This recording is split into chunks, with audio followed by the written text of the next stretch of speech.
to the stage right now Lisa. Lisa kept diaries from the ages of 12 to 16.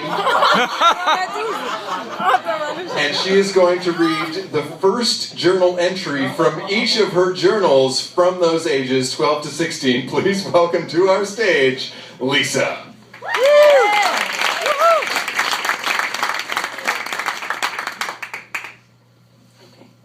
So if there's time, as a prolific child. Dear Diary, I've tried many times to keep a diary, but not once have I succeeded. Maybe this time will be different, though. I'm reading Anne Frank for English class, and that's what inspired me to start keeping a diary again. Only she calls her diary Kitty. Instead of calling you the same thing every day, I will call you a different word every time. Like, one day I might say Dear Banana Face, or Dear Octopus. That will make it interesting to read you later on in life. I was thinking to maybe read a couple more from this age. This is 12. Dear Boboli.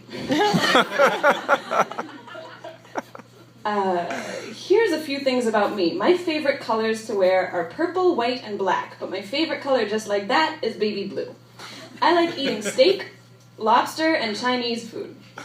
I don't like hard-boiled eggs, asparagus, and olives. I love acting and leadership, and I want to be a famous movie star or the prime minister when I grow up.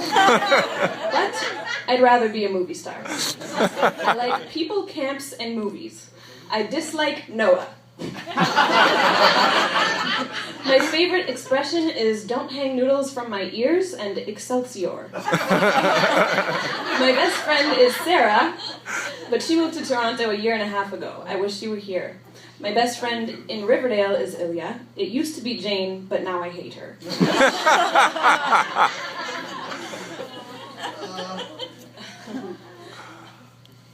Dear Shadow. Whoa. There was just 2 huge claps of thunder. The weather is warm and peaceful, but the thunder was thunderous. Dad ran outside to see if that was a plane that crashed. That's how loud it was. Anyway, I'm keeping my cuckoo clock routine in the school play, and Mike the director loves it. I have to wear this big, heavy bird costume with a yellow hat and mask over the brim of my hat so that the mask doesn't cover my face, and I have to go inside a real clock. The clock is so small, and I have to squoosh in real tight to fit in it with my costume on. Inside there, it's pitch black, and I smell the fumes of the paint. The clock is very unstable and wobbly, and it's hard to open and close the door. This probably sounds like I'm complaining, but actually, I love it. I get excited whenever I think about it, and it makes me kind of dizzy. Oh my gosh, 2 minutes left? All right, dear Camp, I hate my fucking dad, whom I only call Dad because he assisted in making my mother pregnant. I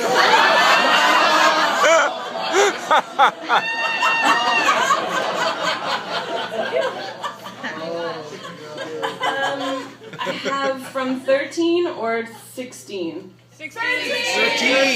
13. 16. One paragraph from 13 and then I'll read 16. Do it quick. Okay. Something really big happened. Yesterday will be a day I will remember for the rest of my life. My first kiss.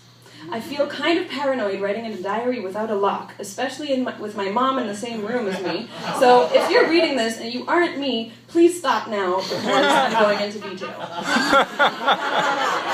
What follows is about truly 17 pages of detail.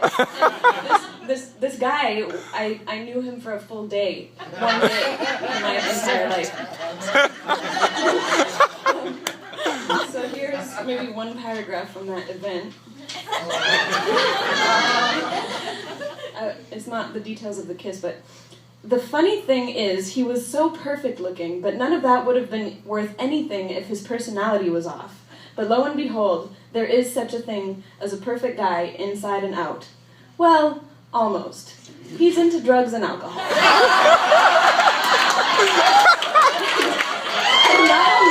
And not only pot, pot, but ecstasy, shrooms, and acid as well. I told him he shouldn't do these things because I wanted him to be around for me to see him again. But I know he'll obviously do it again. You're probably thinking, he's not perfect. He's a crackhead. But no. He has a drug problem, and I love him for his good qualities. He'll get help when he's ready. That was foreshadowing of many things to come.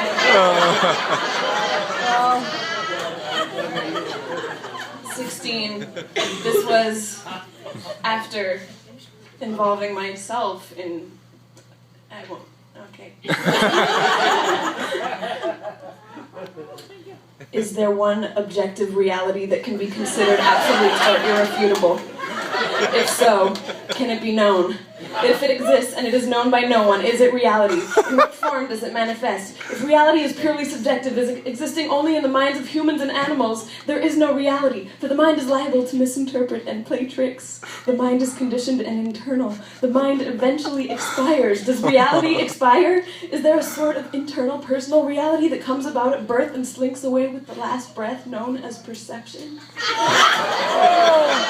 To what extent is perception reality? Can false information be transformed into truth if it is perceived as such? For instance, let us say that I have been injured and the doctor maintains that my leg is broken although my bone is completely intact. My leg is encased in a cast. I use crutches to move about. People around me act and react as though my leg were broken. Is my leg, in fact, broken as perceived? Or, because the atomic structure has not been altered, is the reality that my leg is intact? Can both the subjective and the objective reality exist as one? Is to believe to create? If I believe in a God, does that God exist? Where is the line between subjective and objective? Who's to say? Inevitably, all these questions are meaningless. One